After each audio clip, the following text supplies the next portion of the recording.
Hey, I'm not dead. I just haven't posted a video in like 3 days. Anyway, I'm back with an Astros video. Bet you didn't see that coming. So hi, I'm Weston. I love talking about the Astros. And there's been some news since I last talked to you guys, which was about a week ago. God, I miss baseball. You never really remember how much you miss it until it's gone. And oh man. I'm missing me some baseball. I think it's sort of the fact that I was able to spend like 7 hours a day for the month of October focused on baseball with the streams, the games, the recording, the editing, and everything, to then go from like a solid, if not 6 hours a day every single day of the month of November or October pretty much, to gone. Like that was interesting. Anyway, I'm gonna stop beating around the bush. There's some news to talk about. Number 1 on the agenda, Carlos Correa. The Astros offered him a 5-year, $160 million contract, which is a $32 million AAV.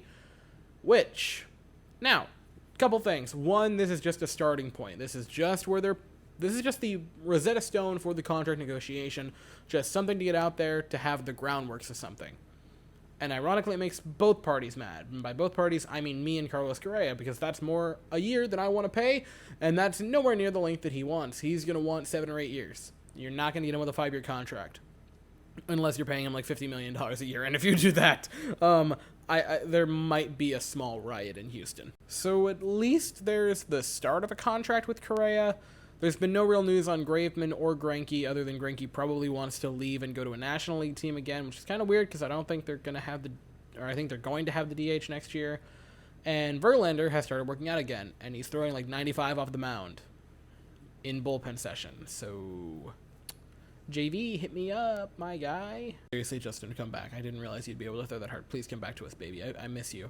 Anyway, on a signing that actually did occur, Dusty Baker is back as manager for next season.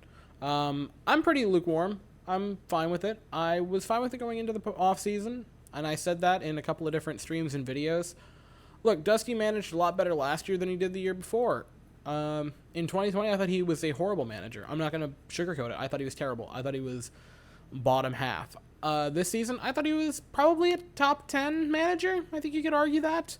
He was much better, and in the postseason, he was the reason we were able to manage such close games and win some of those games. He was a good reason why the bullpen was so ridiculous in the postseason. So, Dusty coming back, I'm fine. I think there should be a relatively shorter leash than the past 2 seasons where we've been basically like, no question he's there. I think if we're mediocre or bad going into the All-Star break, let me phrase that, like, very mediocre or bad, then you might need to think about letting him go. But if we're solid and we lose the people that we lose, like if we don't re-sign anybody and we have to go make new signings, then, you know, I don't know. I'm interested to see how Dusty can do next year. I'm perfectly fine with him coming back. I'm hopeful that he can lead another successful campaign and get another crack at a World Series ring. Speaking of Dusty, nominated for Manager of the Year award for the American League. He shouldn't win it. He was one of 3 nominations. It was him, Kevin Cash, and Scott Servais. It needs to go to Scott Servais.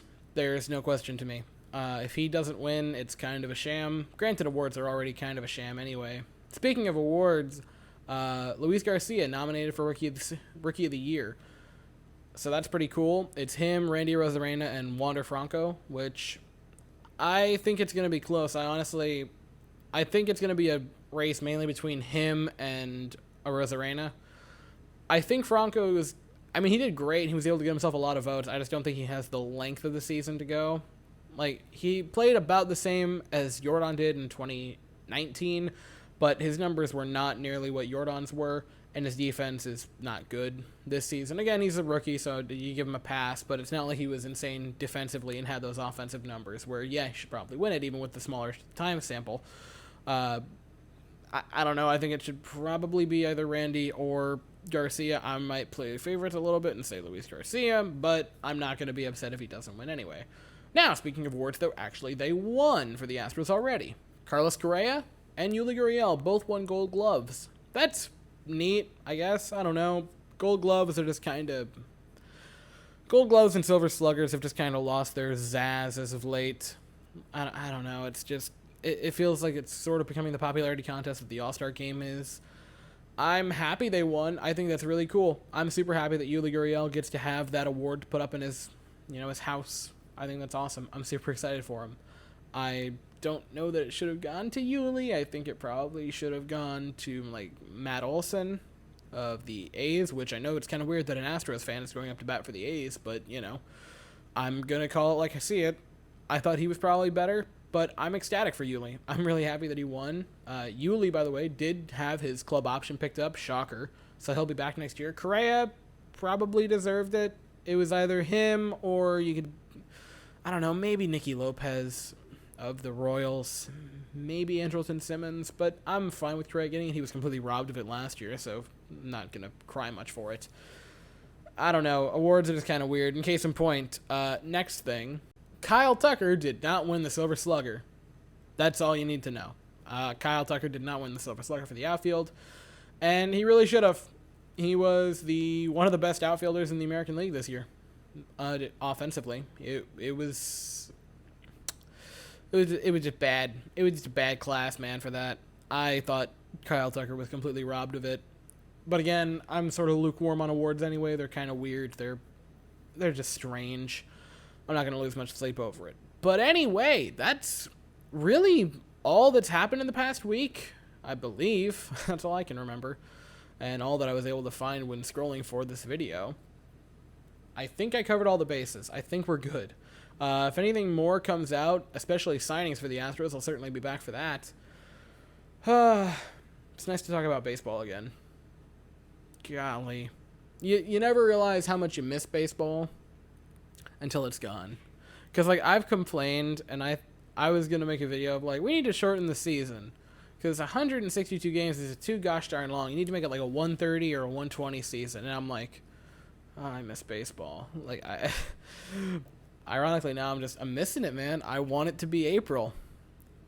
Man, it's going to be April till meaningful baseball games. That's kind of depressing. Anyway, sorry to run you through that little train of thought that I just had. That's really it for the video. It's nice to see you guys again. Well, I'm not seeing you guys, but I'm assuming you guys are probably watching. Man, I miss baseball. Anyway, that's really all I got for the night. If you enjoyed the video, please consider subscribing and hitting the bell. Thank you all so very much for watching. I hope you all have an absolutely fantastic day, and as always, go Astros.